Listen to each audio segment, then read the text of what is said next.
ننتقل، احنا انتقلنا فعلا بس ننتقل اكتر يعني بشكل رسمي اهو للتجميل.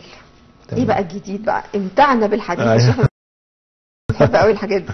بص دلوقتي كل الجراحات الجديده في طب جراحه التجميل ازاي ان احنا نخلي الجراحات تتم في وقت قليل، فتره النقاهه تكون قليله عشان الست بالذات بقى، عشان هي من اكتر الناس اللي بتحب تجري عمليه تجميل هم الستات طبعا.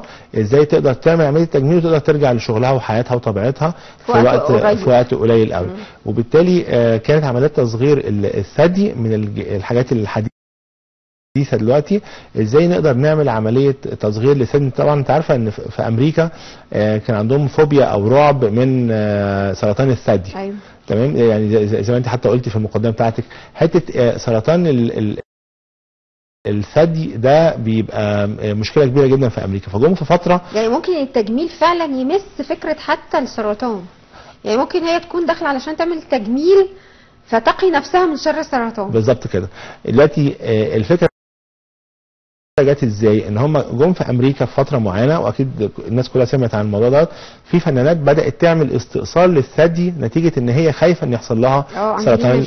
بالظبط، عملت استئصال للثدي وهي ما عندهاش حاجه، مجرد ان هي خايفه. نعم، حمله جين بالظبط. نتيجه ان عندها تاريخ المرضي في العيله بتاعتها ان هي عندهم الحكايه دي. فلقوا ان الموضوع دوت يعني لا، يعني دي حاجه يعني فظيعه جدا ان الست تخش تستأصل الثدي بتاعها عشان هي عندها رعب او خوف او عندها جين في الموضوع ده.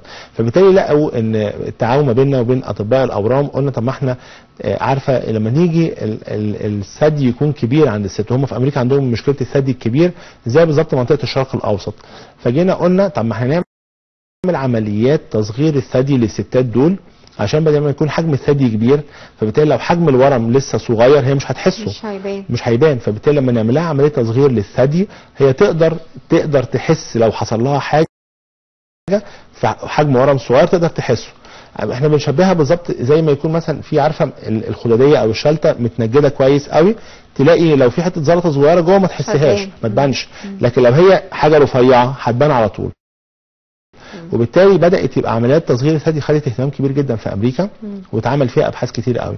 واحنا قدمت بحث هناك في امريكا عن تصغير الثدي بعمليات عن طريق جروح صغيره جدا ما تبانش. دي بتبقى عندهم ازاي نقدر عمليه تصغير ثدي بدل ما كان الجرح اللي هو حرف تي الموجود كان بيتعمل زمان، لا نعمل جرح صغير من تحت الثدي ما يبقاش باين، وفي نفس الوقت وقت زمني قليل، والست بعد العمليه ما تحتاجش تركب الدرنقه اللي كنا بنسمع عنها زمان، تبقى خارجه من العمليه حاطه الدرنقه بتاعتها. الحاجات دي هي الجديد دلوقتي اللي فيها تسابق دايما وتسارع دلوقتي مع الجراحين. اتكلمنا عن ورقه البحث اللي حضرتك قدمتها في امريكا، يعني كانت ايه اللي عباره عن ايه، والتوصيات اللي حضرتك توصيت بيها، وكان ردود الافعال كان شكلها ايه؟